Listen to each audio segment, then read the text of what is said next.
السلام علیکم دوستو، میں ہوں علی رضا اور آپ دیکھ رہے ہیں اے آر نالج۔ ناظرین گرامی، انسانوں اور جنوں کی طرح فرشتے بھی اللہ تبارک و تعالیٰ کی مخلوق ہیں، اور ان کی پیدائش کے حوالے سے قرآن و احادیث میں یہ بات بار بار ذکر کی گئی ہے کہ اللہ تعالیٰ نے انسانوں کو مٹی سے، جنات کو آگ سے اور فرشتوں کو نور سے پیدا کیا ہے۔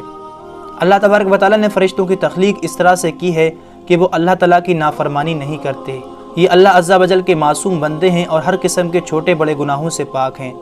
جو کام ان کے ذمے کیا گیا ہے وہ اسی میں لگے رہتے ہیں، جیسا کہ اللہ تعالیٰ قرآن کریم میں ارشاد فرماتا ہے، اس جہنم پر سختی کرنے والے طاقتور فرشتے مقرر ہیں جو اللہ کے حکم کی نافرمانی نہیں کرتے اور وہی کرتے ہیں جو انہیں حکم دیا جاتا ہے۔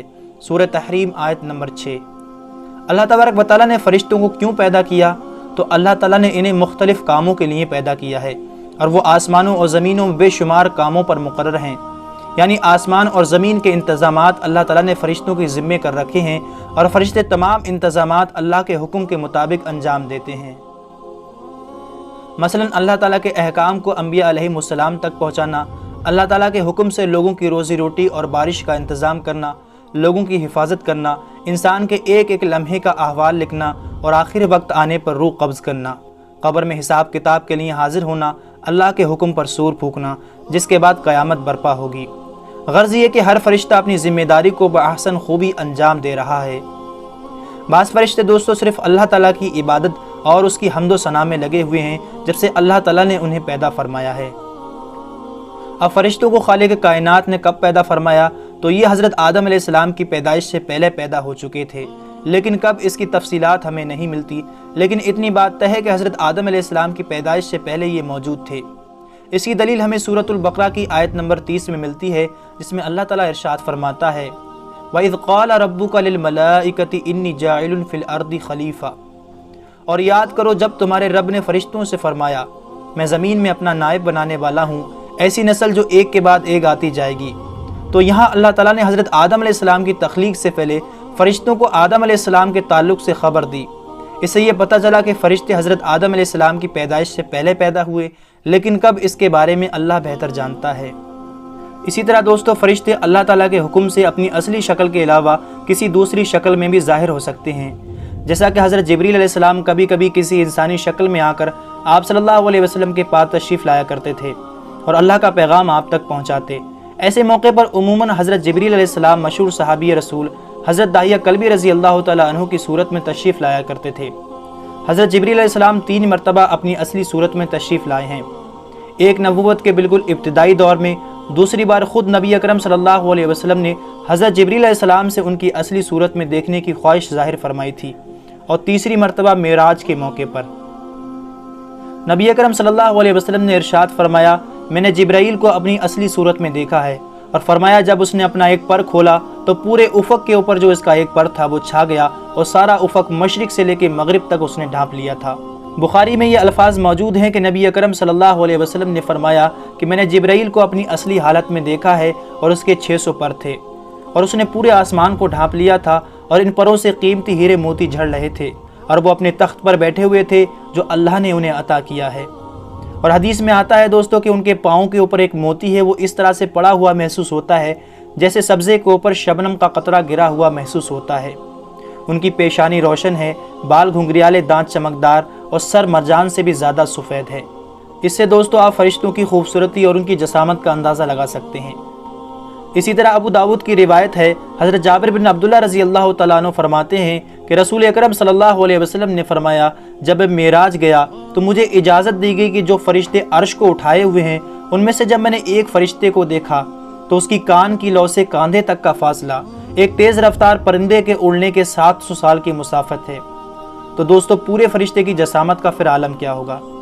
ان فرشتوں کے تعلق سے اللہ تعالیٰ سورہ مومن میں ارشاد فرماتا ہے، وہ فرشتے جو عرش کو اٹھائے ہوئے ہیں اور جو اس کے ارد گرد موجود ہیں، وہ سب اپنے پروردگار کی حمد کے ساتھ اس کی تسبیح بیان کرتے ہیں۔ اسی طرح اللہ رب العزت سورہ فاطر میں ارشاد فرماتا ہے، تمام تعریفیں اللہ کے لیے ہیں جو آسمانوں و زمینوں کا بنانے والا ہے، فرشتوں کو رسول بنانے والا ہے، جن کے 2 2 3 3 4 4 پر ہیں، پیدائش میں جو چاہتا ہے بڑھا دیتا ہے، بے شک اللہ ہر چیز پر قادر ہے۔ جو چاہتا ہے بڑھا دیتا ہے، اس آیت کریمہ کی تفسیر میں حضرت عبداللہ ابن عباس رضی اللہ تعالیٰ عنہ فرماتے ہیں کہ اللہ تعالیٰ فرشتوں کی بناوٹ اور ان کے پروں میں جس طرح چاہتا ہے اضافہ فرماتا ہے۔ بعض فرشتے ایسے ہیں جن کے بہت زیادہ پر ہیں، جیسے کہ صحیح مسلم میں حضرت عبداللہ ابن مسعود رضی اللہ تعالیٰ عنہ سے مروی ہے کہ حضور اقدس صلی اللہ علیہ وسلم نے حضرت جبریل علیہ السلام کی 600 پر ملاحظہ فرمائے۔ دوستو، فرشتوں کو خالق کائنات نے ایسا بنایا ہے کہ وہ نہ کھاتے ہیں اور نہ ہی پیتے ہیں، جیسا کہ اللہ تعالیٰ سورہ ذاریات آیت نمبر 24 سے 27 میں حضرت ابراہیم علیہ السلام کے پاس آنے والے مہمانوں کا تذکرہ کیا ہے کہ جب حضرت ابراہیم علیہ السلام نے ان کے سامنے ایک بچڑا پیش کیا بھنا ہوا، جب ان فرشتوں نے نہ کھایا تو حضرت ابراہیم علیہ السلام نے فرمایا کیا تم نہیں کھاتے؟ تو فرشتوں نے کوئی جواب نہیں دیا۔ تو حضرت ابراہیم علیہ السلام کو ان پر شک و شبہ ہوا۔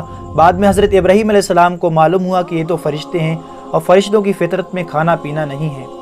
اسی طرح اللہ کے دیے گئے کام اور عبادت کرتے ہوئے کبھی نہیں تھکتے، جس کا تذکرہ اللہ تعالیٰ سورہ انبیاء آیت نمبر 20 میں کرتا ہے کہ وہ صبح و شام اللہ کی تسبیح بیان کرتے ہیں اور وہ سستی نہیں کرتے، یعنی اگر کوئی سجدے میں ہے تو وہ سجدے میں ہے، اگر کوئی تسبیحات کر رہا ہے تو وہ تسبیحات میں مشغول ہے۔ اب ان کی تعداد کتنی ہے تو فرشتوں کی تعداد اللہ کے علاوہ کوئی نہیں جانتا۔ اللہ رب العزت سورہ مدثر میں ارشاد فرماتا ہے تمہارے پروردگار کے لشکر کو اللہ کے علاوہ کوئی نہیں جانتا۔ صحیح بخاری میں یہ حدیث موجود ہے جس میں نبی پاک صلی اللہ علیہ وسلم نے ارشاد فرمایا جس طرح دنیا میں بیت اللہ کا طواف کیا جاتا ہے، اسی طرح خانہ کعبہ کے عین اوپر 7ویں آسمان پر بیت المعمور یعنی فرشتوں کا کعبہ ہے، اور 70,000 فرشتے ہر روز اس کا طواف کیا کرتے ہیں، پھر ان کی باری دوبارہ قیامت تک نہیں آتی۔ اس سے پتہ چلتا ہے دوستوں کہ فرشتوں کی تعداد بہت زیادہ ہے۔ نسائی اور ابو داؤد میں یہ حدیث موجود ہے کہ فرشتوں کی ایک جماعت درود و سلام کو نبی پاک صلی اللہ علیہ وسلم تک پہنچانے پر مقرر ہے۔ اسی طرح دوستو اللہ تعالیٰ نے انسانوں کی حفاظت کے لیے بھی فرشتوں کو متعین کر رکھا ہے۔